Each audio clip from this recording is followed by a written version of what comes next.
បាទអូខេជំរាបសួរបាទបងប្អូនទាំងអស់គ្នាថ្ងៃនេះមានមេរៀនហ្គីតាថ្មីមួយបាទនេះក៏ជាការចែករំលែកបាទតកតងជាមួយនឹងការរៀនលេងហ្គីតាបាទហើយឧបករណ៍ហ្គីតាអរគុណច្រើនបងប្អូនសម្រាប់ការចុច Subscribe នៅ Channel មួយនេះបាទខ្ញុំនឹងតម្លាក់មេរៀនក៏ដូចជាការចែករំលែកអំពីការលេងនៅឧបករណ៍ហ្គីតានេះនៅក្នុង Channel មួយនេះបាទចឹងហើយបងប្អូនអាច Subscribe ហើយអាចតាមដានទស្សនានៅពេលវីដេអូបន្តទៀតបាទថ្ងៃនេះខ្ញុំមានការចែករំលែកមួយតកតងជាមួយនឹងការលេងហ្គីតាដើម្បីឲ្យលឺសលេងពីរោះល្អអញ្ចឹងណាពីព្រោះអីពេលខ្លះយើងលេងហ្គីតាបងប្អូនខ្លះកាយធ្លាប់ជួបហើយជួបថាលេងហើយលឺសលេងអត់ច្បាស់លឺអញ្ចឹងណាវាអត់ចេញមកវាអត់ចេញវាអត់ស្រួយវាអត់ចេញមកឲ្យលះសលេងវា clear ទេវាចេញមកនៅត្រល់ពេលខ្លះឬក៏បើយើងលេងបដាបាទថ្ងៃនេះខ្ញុំនឹងបង្ហាញtechnique ដែលខ្ញុំធ្លាប់ឆ្លងកាត់ខ្លួនឯងដើម្បីឲ្យបងប្អូនបានជ្រាបថាតើលេងយ៉ាងម៉េចឲ្យវាសំឡេងវាលះល្អហើយវាចេញមកច្បាស់បាទអូខេតោះឥឡូវរីករាយដូចតទៅជាមួយខ្ញុំប្រាប់ឥឡូវយើងខ្ញុំនឹងបង្ហាញឥឡូវនេះបាទចាំមើលរបៀបនៃការលេងដើម្បីឲ្យវាលឺសំឡេងចេញមកល្អ clear ល្អច្បាស់ល្អគឺទី1នៅលើម្រាមដៃយើងខាងនេះបាទម្រាមដៃខាងឆ្វេងរបស់យើងបាទ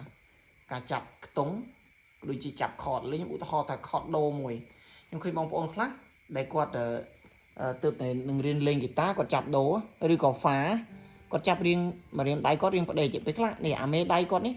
មេដៃយើងត្រូវយកមកដាក់នៅលើនេះសម្រាប់ខ្ញុំទេណាខ្ញុំលេងដាក់លើនេះដើម្បីវាមានកម្លាំងបាទចេះឬក៏ចេះណាតែបងប្អូនខ្លះគាត់ដាក់ចេះគាត់ដាក់មេដៃវាក្រោមចេះអញ្ចឹងវាពិបាកដល់ពេលយើងដូរខតដូអីវាពិបាកមែនដាក់ក្រោមចេះឃើញអត់មេដៃដាក់ក្រោមចេះវាអត់សមស្របទេនេះជាចំណុចមួយដែលយើងអាចកែតម្រូវយកមកដាក់លើចេះវិញបាទទី1នេះនិយាយពីមេដៃទី2គឺចំណុចម្រាមដៃនេះដៃទី1ដៃទី2ទី3ទី4នេះការចាប់អ្នកខ្លះគាត់ចាប់រៀងផ្ដេកចេះបងប្អូនចាប់ដូចដូអញ្ចឹងដូអាគាត់ដូអញ្ចឹងគាត់ចាប់រៀងផ្ដេកចេះម្រាមដៃគាត់រៀងផ្ដេកចេះដល់វាអាសាច់ដៃយើងនឹងវាប៉ះនឹងអាខ្សែក្រោមនេះសាច់ដៃកន្លែងនេះវាប៉ះនឹងអាខ្សែក្រោមនេះវាធ្វើឲ្យអញ្ចឹងចំណុចដែលខ្ញុំចង់ឲ្យបងប្អូនបានកែបន្តិចកន្លែងហ្នឹងគឺចេះយើងកុំផ្ដេកចេះយើងរៀងបញ្ឈរដៃមកចេះអញ្ចឹងណាកដៃយើងនេះ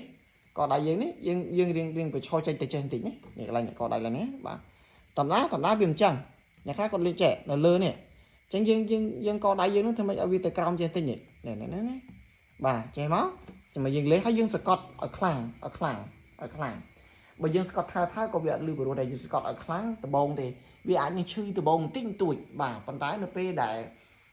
លយើងស្ទាត់ទៅយូរទៅដៃយើងវារៀងក្រិនចុងដៃតិចទៅវាឡើងឈឺហើយអញ្ចឹងយើងចំណុចកែកន្លែងនឹងតិចមកយើងលេង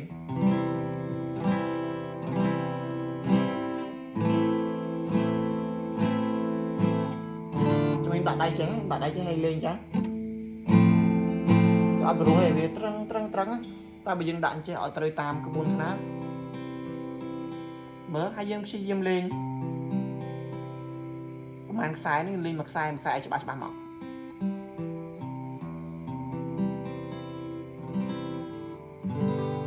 ចឹងសុលក៏យើងត្រូវតែបញ្ឈរវារៀងដែរក៏ដៃនេះមិនមែនចេះណាទៅក្រោមចេះបាទហើយចេះមកបាទឃើញណាឬអ្នកខ្លះក៏ចាប់សុលចេះដូចគ្នាទេប៉ុន្តែខ្ញុំត្រឡប់ចាក់ចេះវាងាយស្រួលក្នុងការចូលសូលសវែនហ្នឹងហើយនេះជាចំណុចបច្ចេកទេសមួយដែរដែលខ្ញុំធ្លាប់ឆ្លងកាត់ព្រោះអីការខ្ញុំរៀនហ្គីតាដំបូងខ្ញុំតែលេងមករៀងនេះលេងលឺសលេងអញ្ចឹងណាបាទហើយបើសិនជាយើងបញ្ឈរក៏យើងបញ្ឈរចេះដែរអត់មានប្តេកទេតែប្តេកតែកដៃនេះហ៊ានតែមកលើយើងលើអត់ព្រោះទេអញ្ចឹងព្យាយាមទៅក្រោមនេះសំខាន់ណាស់កន្លែងនេះសំខាន់ណាស់ពេលខ្លះបងប្អូនខ្លះគាត់អត់បានយល់អំពីហ្នឹងទេតែឥឡូវខ្ញុំបង្ហាញណា này ngày bóng ôn bàn tu sna video này hay ai mơ mà đong tiết riêng xa cho xa láng á ở việc này ca chặt khọt làm bây ở đại dương nó chọc tới lưu lên clear lọ bạn anh ấy con chỉ ca chạy lên chân này đang tách túi mùi và sân khâm tại bóng ôn đừng chơi chất ca bằng riêng lên guitar cái chỉ ca chạy lên tại trong cho mình ca lên guitar hay nhóm có khi bóng ôn tam đan được không page nội phần nhóm có tay tại trò trong thưa chi video mũi làm bây bằng hai thì đôi chi bình vô lấy giá đó chẳng hay nhóm vì của bạn đi xa hay bao nhóm phong video tu tơi chẳng của bạn một nâng spiral median chẳng nhóm banประกัน channel này muối channel là Supana guitar chẳng nhóm nâng upload video này cho từ nóng channel muối này bà video bánh bà xin chỉ bóng ôn trong file vô nâng video xem tiếp bóng ôn cho từ nóng channel đó median xem cái đôi chia riêng tam như dân khai thai dân chạy dùng lệ bảo bị sọt khía một ôn nhưng mình chỉ khai thai nè khai professional là chỉ bây giờ bên tay ở đây đây nhóm ai chạy lấy bán nhóm nên chạy lấy từ bóng ôn ở khía bà ở con trai bóng ôn phải làm cả tam đan tu sna hay cái đôi chỉ cả control bà ở con